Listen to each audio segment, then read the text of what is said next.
habeen wanaagsan daawadayaal kuna soo dhawaada barnaamijka caawiya caalamka waxaan ahay Farxaan Maxamed Jimcaale qodobada wararka ugu waaweyn waxa ay kala yihiin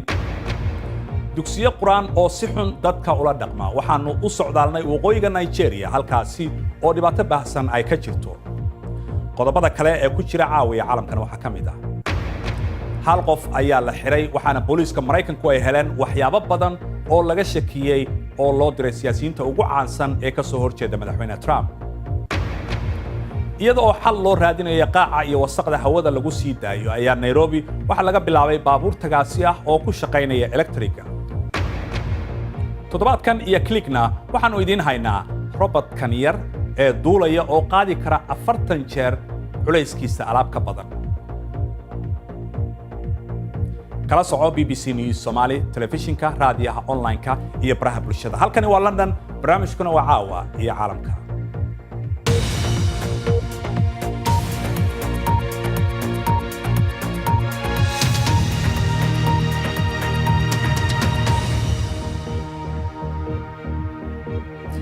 malaayiin caruur ah oo ku nool Nigeria iyo qaybo kale oo kamid ah galbeedka Afrika ayaa loo diraa dugsiyo quraan ah laakiin qaar badan oo kamid ah ayaa siyaabo xun loola dhaqmaa caruurtan oo ay qaarkood da'doodu yar tahay ilaa 4 sano jir ay tahay ayaanan marar badan helin meel ay ciirsadaan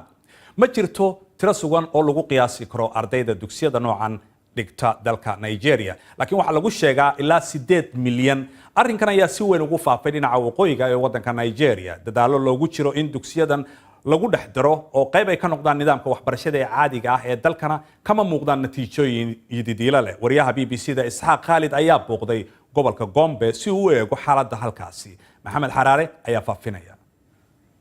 wuxuu la halgamayaa nolosha wiilkan 13 jirka ah ee ku nool waqooyiga Nigeria waxa la geeyay dugsi quraan lagu magacaabo Tasangaya si uu wax uga barto laakiin intan ayuu ka faa'iiday in labada gacan la jaro kadib markii uu mid kamid ah macallimiintiisa ku eedeeyay xasadnimo wuxuu noo sheegay in macallinku uu labadiisa gacmood isku xidhay kadibna uu qorraxda kaga tagay muddo saacado ah si uu u qirto inuu xaday telefoonka gacanta kaas oo uu dafiray gacmaha ayuu nabarro waaweyn ku yeeshay muusan helin daaweyn isbitaal ilaa markii dambe ay toos u caabuqeen wiilkan waxaa badbaadiyay oo cisbitaal u qaaday koox xuquuqda aadanaha u dhaqdhaqaaqday ee shaqaalaha bulshada dhaqaatiirtu waxay go'aamiyeen in gacmaha la jaro mar kasta oo aan arko qof gacmihiisa ku shaqaysanaya waxaan istiraahdaa haddii aan gacmo lahaan lahaa soo qoyskayga iyo dad kale ma caawiyeen raashin ma cuni karo keligay ma mayran karo marka aan musqusha tegayo waa in qof uu i caawiyaa oo uu ila socda aabihii wuxuu noo sheegay in saboolnimada ay ku riixday inuu ilmihiisa u diray dugsiga quraanka sababtoo ah ma awoodin khidmadda lagu bixiyo dugsiyada kale dhacdadan wixii ka dambeeyay dugsiga wuu ka saaray saddexdiisa caruur ee kale markii aan u diriyay wiilkayga dugsigan kumaanan fakarin in noloshiisu sidan noqon karto aad ayaan uga shallaayaa inaan u diray macallinka dugsi quraankan iminka waa la xiray wuxuu sugayaa maxkamad nooma suurtagelin inaan la hadalno xaaladda wiilkan waa mid aad u xun laakiin ma aha mid isaga u gooni ah lama hayo tiro qaran oo dhab ah laakiin gobolka Gombe oo kaliya dhaqdhaqaaqayaashu waxa ay sheegayaan inay diiwaangeliyeen in ka badan 160 xaaladood oo aad u halis badan tan iyo bilowgii sanadkan ma haystaan cunto ay cunaan ma haystaan meelo ay seexdaan waxa lagu hayaa dibadda marka ay sameeyaan dembiye yaryar macallimiintu waxay isticmaalaan habdhaqan waxashnimo ah carruurta ayay xidhxidhaan oo garaacaan oo ku xabsiyaan qolal cunnadana way ka jaraan waa dhaqan guun ah oo saboolnimada ba'an iyo dib u dhaca baahsan ee laamaha waxbarashadu sabab u yihiin dalka Nigeria waa dalka ay ku nool yihiin ardayda ugu badan ee dugsiyada ka sagsaaga dunida oo dhan waxaa lagu qiyaasaa ilaa 10 milyan oo arday sida ay sheegtay UNICEF carruurta ku nool waqooyiga Nigeria ee inta badan ka soo jeeda qoysaska saboolka ah waxaa loo diraa dugsiyada quraanka sida dugsigan qaar kamida waxay 100 kiiloomitir ka fog yihiin waalidkood waxa la xafidsiiyaa quraanka dugsiyada caynkana halkan waa kuwa aad ugu badan qaar kamida macallimiinta wax ka dhigta dugsiyadan waxa ay sheegayaan in eedaynta duuduubka ee loo jeedinayo dugsiyada ay tahay arrin cadaaladda ka fog waalidiinta carruurtooda ayay halkan keenaan waxaanu barnaa quraanka iyo habdhaqanka wanaagsan iyo sida loo ixtiraamo waalidka iyo dadka kaleba mas-uuliyiinta dalka nigeria ayaa isku dayaya inay isku xidhaan dugsiyada qur'aanka iyo iskuullada caadiga ee waxbarashada iyadoo loo aasaasayo 10 dugsi oo noocan oo kale ah taasoo carruurta lagu siiyey casharro islaami ah kuwa cilmiga maadiga iyo tababaro xirfadeed iyadoo ay weli shaqaynayaan dugsiyada caadiga ah iskuullada sidan loo qaabeeyo weli waa kuwa aad u liita tusaale ahaan gobolka Gombe waxaa lagu qiyaasay 297,000 ardayda dugsi qur'aanka tagta ilaa 4,500 oo ka mid ah ayaa dugsiyada asaasiga taga sida ay saraakiishu sheegeen inkastoo ay dadaaladu socdaan haddana carruurta uu ka mid ka yahay 13 jirkan gacmaha beelay nidaamka dugsi qur'aanku argagax joogta ayuu ku reebay iyadoo iminka dib u habeynta lagu sameynayo laamaha waxbarashada ee Nigeria ay loodayaan arday kale oo fara badan ayaa halis ku jirta markana dalka Mareykanka ninka la xiriirinayay qaraxyadii loo diray dad ka soo horjeeda Donald Trump ayaa maanta lagu xiray wadanka Mareykanka ninkan oo 56 jir ah ayaa maanta lagu xiray Miami Florida kadib markii booliisku ay isticmaaleen hidda-sidihiisa DNA-ga qarax kale ayaa maanta isna laga helay deegaankaasi mid kalena waxa laga helay magaalada New York waxaana muuqaaladani ay yihiin kuwii ugu dambeeyay ee booliiska meel u dhow halka ninka laga shakisan yahay lagu qabtay gaadhi ayaana la sheegayaa in la jiiday dambibaarayaasha ayaa shalay bilaabay in ay xoogga saaraan wax aanay baaritaanka xarunta waraaqahaasi loo soo dirayo ay ku sheegeen haddaba ciidamada sirdoonka ee wadankaasi Mareykanka ayaa waxa ay baaritaankooda ay ka bilaabeen Florida waana kuwan goobaha loo malaynayo in ay dhibaatadu ay ka taagan tahay oo inta badan laga helay aalado ay ku jiraan baa la yiri aaladahaasi oo magaalooyinka New York iyo Washington iyadoo mid ka mid ahna loo diray dhinaca magaalada Los Angeles laakiin arrinkan waxa sidiisaba uu bilowday isniintii markii baqshad noocan oo kale ah laga helay guriga bilyaneerka George Soros oo aad u maalgeliya xisbiga dimuqraadiga tan iyo markii arrinkaasi la helayna aalado kale oo badan ayaa loo diray dad caan ah oo ay ka mid yihiin madaxweynihii hore ee wadanka Mareykanka Barack Obama iyo Hillary Clinton iyo waliba madaxweyne ku-xigeenkii Joe Biden iyo abukaatihii guud ee hore Eric Holder waxaana sidoo kale shalay mid la mid ah bashqadan loo diray oo laga helay maqaayad ku taala New York oo uu leeyahay jilaaga Robert De Niro waad maqasheen labada dhinacba dimuqraadiyiinta iyo jamhuurigaba waxay sheegeen inay tahay inay Ameerika yeelato wadahadalo siyaasadeed oo ka duwan sida tan run ahaantii waxaan u jeednaa madaxweyne Trump iyo siyaasiyiinta dhigiisa ah oo iska wada eedaynta hadallada kulkulul ee la isku weedaarsanayo doorashooyinka ka hor waxaa jira dareen rasmi ah in doorashooyinka ay muhiim yihiin maxaa yeelay waxay ka dhigan yihiin ciddii ka talin lahayd aqalka Koongreeska hadda Donald Trump iyo xisbigiisa jamhuuriga ah ayaa ka talaya aqalka iyagoo haysta aqlabiyadda golaha wakiilada iyo golaha guurtidaba haddii ay tahay intaasi wax iska bedasho siyaasaddiisa in la ansixiyo way ku adkaan doontaa waana sababta aan u arkayno isticmaalka luuqadda kulul mararka qaar laakiin run ahaantii hadda waxaa la dareemayaa in la isku dayayo in la yareeyo hadalladaasi laakiin xaqiiqdu waxay tahay maadaama ay doorashooyinka soo dhowaanayaan toddobaadka soo socda hadallada kulkulul waa ay soo noqnoqon doonaan bal haddii aynu ka gudubno wararkaasi ku saabsan Mareykanka markana aynu eegno qodobada kale ee ku jira wararka caawa ciidamada Jordan iyo Israa'iil ayaa ka qayb galay howlaha lagu baadigoobayo dad badbaaday kadib markii 20 qof ay ku dhinteen daadad soo rogmaday meel u dhow badda Dead Sea badiba dadka dhintay waxay ahaayeen caruur arday ah oo reer Jordan ah oo safar ku jirtay dad ka badan 30 qof ayaa la badbaadiyay Israa'iiliyiinta ayaa sheegay in ay hawsha joojiyeen habeennimadii kadib markii cimilada ay sii xumaatay wasiirada arrimaha dibadda ee wadamada ku bahoobay ururka iskaashiga islaamka ee OIC ayaa soo gaaray maanta magaalada Muqdisho ee caasimadda Soomaaliya ka hor maalin kulan ay wasiiradu ay ku leeyihiin oo berito halkaasi ka bilaabanaya waxa la filayaa in ay ka wada hadli doonaan nabadda iyo xasiloonida Soomaaliya wafdiga maanta gaaray Muqdisho waxa sidoo kale kamid ah dhinacyada ku kala qaybsan siyaasadda khaliijka saynisyahano ayaa sheegay in daraasad lagu sameeyay cusub antibiotica ay muujinayso in ay suurtagal tahay in ay wax ka tarto bakteeriyada iska adkaysiga ee daawada iska adkaysa bini'aadamka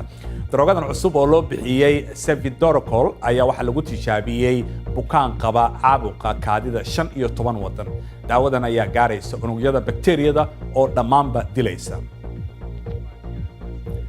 madaxweynaha Turkiga Recep Tayyip Erdogan ayaa ku cadaadinaya dalka Sacuudiga in ay sheegaan ciddii bixisay amarkii lagu dilay wariyihii Jamal Khashoggi iyo halka meydkiisa la geeyay. Madaxweyne Erdogan waxa kale oo uu sheegay in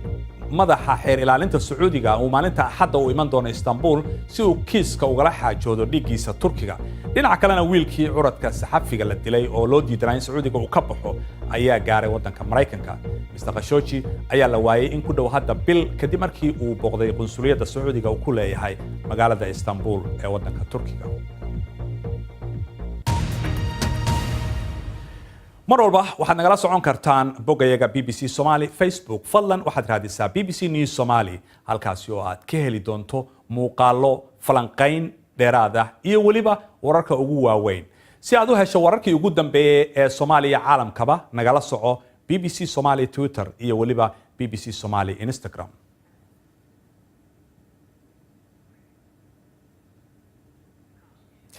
qaybta dambe ee barnaamijka ayaanu isku soo laaban doonaa daawadayaal ee qadar yar oo ilbriqsiya kadib waan isku soo noqon doonaa. weli waxaad naga daawanaysaan BBC Somali telefishinka. waxaa sidoo kale aad barnaamijka aad ka heli kartaa bogayaga bbc.com/somali. waxaa kale oo aad maqli doontaan qaybta dambe iyada oo xal loo raadinayo qaaca iyo wasaqda hawada lagu sii daayo. Nairobi waxay bilowday baabuur tagaasi ah oo ku shaqaynaya electriga oo ay leeyihiin lacag fara badan ayay ku badbaadinayaan dadka tagaasida ah ee ka howlgalaya magaalada Nairobi. qadar nasiinaha kadib dib ayaynu isugu soo noqon doonaa.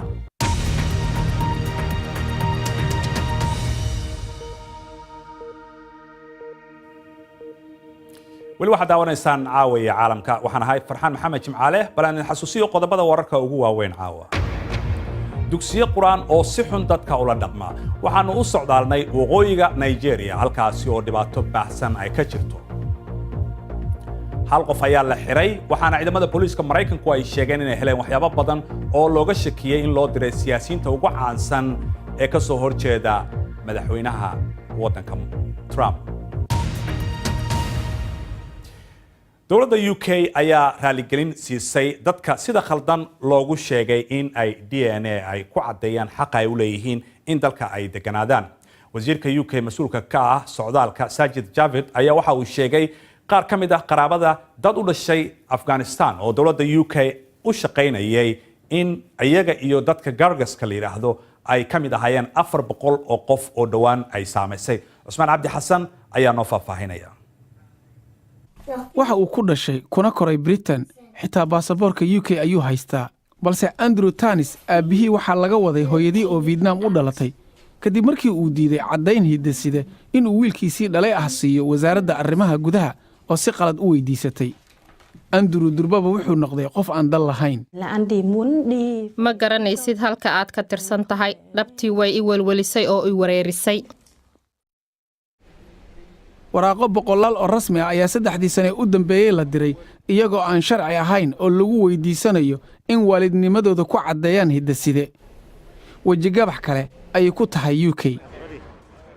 10 sano ka hor halgamayaasha qurqa ayaa ku guulaystay in ay UK joogi karaan. qoysaskooda ayaa lagu amray inay soo gudbiyaan caddaymo hidde-side oo ah in ay halkan sharci ku joogaan. khamiistii raaligelinta dowladda UK si rasmi ah looma aqbal. cidna ma aha in la weydiiyo caddaymo hidde-side loomana ciqaabi karo ciddii aanan bixin. gaar ahaan waxaan raaligelin siinayaa dadka Qurqas iyo Afghanistan ee ay saamaysay. baarlamaanka UK 4 jeer ayaa loo sheegay inaan caddayn hidde-side looga baahnayn xaaladaha socdaalka. taasina run ma ahayn. turjumaanada Afghanistan ee ciidamada Britain la shaqaynayay ayaa loo ogolaaday in iyaga iyo xubnaha qoysaskooda ay joogi karaan UK ogolaashana ay uga baahnayn mas'uuliyiinta. shalay dhaleecayn degdeg ah ayay ahayd. dhibanayaashii ugu horreeyay xadgudubkan waa Gurkhas iyo Afghanistan. waxaa ku jira rag iyo dumar noloshooda khatar u geliyey in dalkan ammaan ahaado. waxa maamulka hoose ka dhaqangeliyeen wasaaradaha gudaha ayaa tan ogolaatay. waana heerkee and at what level. doodan waxay xusuusin u tahay fadeexadii dhowaan ee Windrush taasi oo soo galootay Britain deganaa nus qarni iyo wax ka badan muran la geliyey sharciga ay dalka ku joogi karaan loona diiday xaq ay u leeyihiin deganaanshaha dalka. shirkad cusub oo tagaasida ah ayaa Kenya u ballan qaadaysa faa'iido darawalladu inay helayaan iyagoo rajaynaya in ay ka caawiso yareynta qaaca iyo wasaqda hawada lagu sii daayo. shirkadda la yiraahdo Ekront oo Finnish ah ayaa waxa ay ka bilaabaysaa magaalada Nairobi tagaasidii ugu horeeyay ee koronto ku shaqeeya xilli qiimaha shidaalka uu sare u sii kacayo. dowladda Kenya waxa ay ku qiyaastay in 14,000 oo Kenyan sanadkii ay u dhintaan wasaqda hawada. Suhayba Maxamed Badqas ayaa ka waramaysa.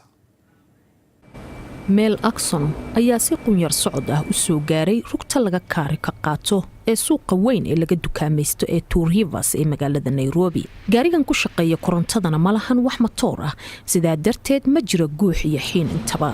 ka hor inta uusan bilaabin shaqo maalmeedkiisa waxa uu kaarikaynayaa gaariga. ninkan waxa uu horay u ahaa darawal wada gaadiidka laga dalbado qadka internetka. waxa uu hadda sheegayaa in xaqiiqda ah in uu hadda ka maarmo shidaalka ay taas wax weyn uga dhigan tahay dakhligiisa. faa'iidada koowaad ayaa ah in aan ka maarmay shidaalka. maalintii waxaan celcelis ahaan shidaalka ku iibsan jiray $20. marka aad ku dhufato 365 maalmood ee uu sanadku ka kooban yahay waxay noqonaysaa $7,000. hadda lacagtaasi meel ayaan dhigan karaa oo waxaan ku horumarin karaa noloshayda. daraasad madax bannaan oo la sameeyey ayaa lagu sheegay in saxmadda baabuurta ee Nairobi ay tahay tan ugu daran adduunka. xilliyada rawaxaadda ama shaqo tagga darawallada waxa ay dhaqaaq joogsi ku jiraan in ka badan inta ay baabuurka kaxaynayaan saxmadda awgeed. kadib korarkii canshuurta oo sare u qaaday qiimaha shidaalka ayaa waxay darawallo badan dareemayaan in wax kaxaynta baabuurta ay noqotay mid aad qaali u ah. ciriiriga Nairobi ka jira ayaa si weyn uga qayb qaata wasaqowga hawada. shirkadda dalka Finland laga leeyahay ee keenta baabuurtan cusub ayaa waxa ay sheegaysaa in ay yareyn doonaan wasaqowga hawada ee Nairobi. sida aad arkayso gawaaridan ma lahan dhuunta qiiqa, sidaa daraaddeed wax wasaqa ma lahan. taasi waa wax u wanaagsan magaalo sida Nairobi oo kale ah halkaasi oo arrimaha wasaqowga hawada ka jiraan. hadda waxa ay ku jiraan wajigii tijaabada, balse waxa la rajaynayaa in boqolaal taksi oo noocan ah ay wadada soo kori doonaan dhammaadka sanadkan. marka 2021 la gaarana tirada waxa ay noqon doontaa kumanaan. hase yeeshee in gaari cusub la keeno waa hal arrin, in dadka Kenyaanka lagu qanciyo isticmaalkoodana waa arrin kale. bal markana haddii aynu eegno wararka ciyaaraha ee caawa dhinaca horyaalka Ingiriiska, dabayaaqada toddobaadkan Liverpool kaalinta labaad ayay ku jirtaa, Cardiffna kaalinta 17aad ayay ku jirtaa. taageerayaashu waxay eegayaan inuu maamule Jurgen Klopp uu ciyaarsiinayo Fabinho oo qayb libaax leh ka qaatay markii ay ku garaaceen 4-0 kooxda Red Star Belgrade. laakiin 22 daqiiqo oo kaliya ayuu ciyaaray horyaalka Ingiriiska xilli ciyaareedkan. ciyaaraha kale Leicesterna waxa ay marti gelinaysaa West Ham, Newcastlena waxay u socdaalaysaa Southampton. guddiga caalamiga ah ee FIFA waxay joojiyeen in ay kala qaybiyaan ciyaaraha Yurub ee UEFA iminka. madaxweyne Gianni Infantino waxa uu sheegay in FIFA ay sameynayso guddi eegta qorshihiisa naadi cusub oo caalamka ah iyo kooxaha qaranka. ururka kubadda cagta ee UEFA ayaa ku hanjabay inay maanta ka baxayaan kulankii FIFA ee ka socday magaalada Kigali ee Rwanda iyagoo oo diidan qorshahan. guddiga wafdida ee UEFA ayaa ka carooday cadaadis lagu saaraya inay taageeraan qorshahan iyadoo oo aan loo caddayn sida ay u saameynayso taariikhaha xilli ciyaareedka iyo howlaha kale. kumanaan kaneeco oo hiddasadahooda wax laga bedelay ayaa lagu sii daayay tuulo ku taala dalka Burkina Faso. waa qayb ka mid ah mashruuc lagu baabi'inayo waxyaabaha keena malaariyada. waa tahay daawadayaal waan ka xunnahay sawiradaasi waxay ahaayeen kuwo qaldan. aan ku celinay kumanaan kaneeco oo hiddasadahoodu wax laga bedelay ayaa lagu sii daayay tuulo ku taala waddanka Burkina Faso. waa qayb ka mid ah mashruucyo lagu baabi'inayo waxyaabaha keena malaariyada. waana markii ugu horeysay ee kaneecooyin sidan ah oo hiddasadahooda wax laga bedelay lagu sii daayo dal Afrika ku yaala. Aisha Afrax ayaa ka waramaysa. tuuladan afrika ku taalo waa tuulo taariikh dhigaysa waxaan fasaxaynaa kaneecada markaan ku kalsoonaanno farsamada kumanaan kaneeco oo hiddasidahooda wax laga beddelay ayaa halkan lagu sii daayey si ay u baabi'iyaan kaneecooyinka cudurka malaariyada faafiya waxaan ku dhownahay heerkii ugu dambeeyey mashruucan taasi oo ah soo saaridii ugu horraysay hidisidaha wax laga beddelay ee kaneecada afrika inkastoo ay kaneecooyinkan joojinaynin cudurka waxay macno u yeeshay in cilmi-baarayaasha ay soo saareen cayayaan ka hortegaya dhalmada kaneecada waxaan adeegsanaynaa farsamo la yidhaahdo farsamada hidisidaha oo noo oggolaanaysa inaan baahinno wax ka beddelidda hidisidaha kaneecada oo dhan cilmi-baarayaasha ayaa mar hore baarayay dhaqdhaqaaqa iyo caadooyinka kaneecada ugu yaraan 400,000 ayaa naftooda ku waayay cudurka malaariyada sanadkii 2016 laakiin dadka qaar ayaa ka walaacsan saamaynta ay yeelan doonto wax ka beddelidda hidisidaha cayayaanka markana waa barnaamijkii tiknoolajiyadda ee Click iyo Cabdixaafid Cawil Ismaaciil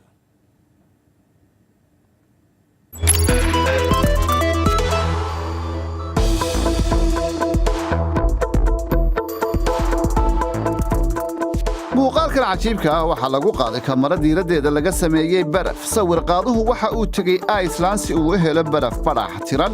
muuqaalada midkiiba waa 1 daqiiqo oo keliya inta aanu barafku dhalaalin laakiin waxa uu ku guulaystay inuu qaado sawirro iyo muuqaalo si fiican u muuqda nasiib wanaag wax dhibaato ahi kama ay soo gaadhin barafka dhalaalay kamaradiisa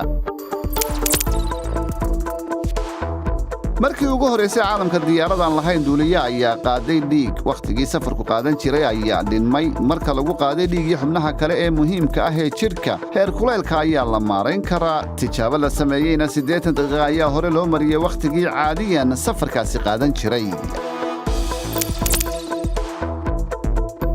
muraayadan kama muuqdaan waxaan caadi ahayn laakiin waxaa la shidi karaa diirad ku taalla halka hoose si aad u aragto waxyaabaha ku dhowdhow qaybta hore ee muraayadda ayaa isbeddeshaha taas oo keenta in wax araggu isbeddelo qofka xidha muraayadan aragga ayaa u soo dhowaanaya marka aad taabato diiradda kadibna marka aad diiradda mar kale taabato caadi ayay ku noqonaysaa shirkadda Touch Focus ayaana Jabaan ku samaysay iminkana eeg diyaaradan yar ee droonka ah diyaaradan oo ay samaysay shirkadda Fly Crotag waxa ay qaadi kartaa alaabada yaryar oo 40 jeer leeg miisaankeeda jaamacadda Stanford University oo ku taala California waxa ay sheegtay in diyaaradan loo isticmaali karo marka la sameynayo hawlaha samad bixinta si loogu caawiyo dadka dhibaatooyinka soo gaadhaan biyana ay uga qaadi karto alaabada yaryarna ay u qaadi karto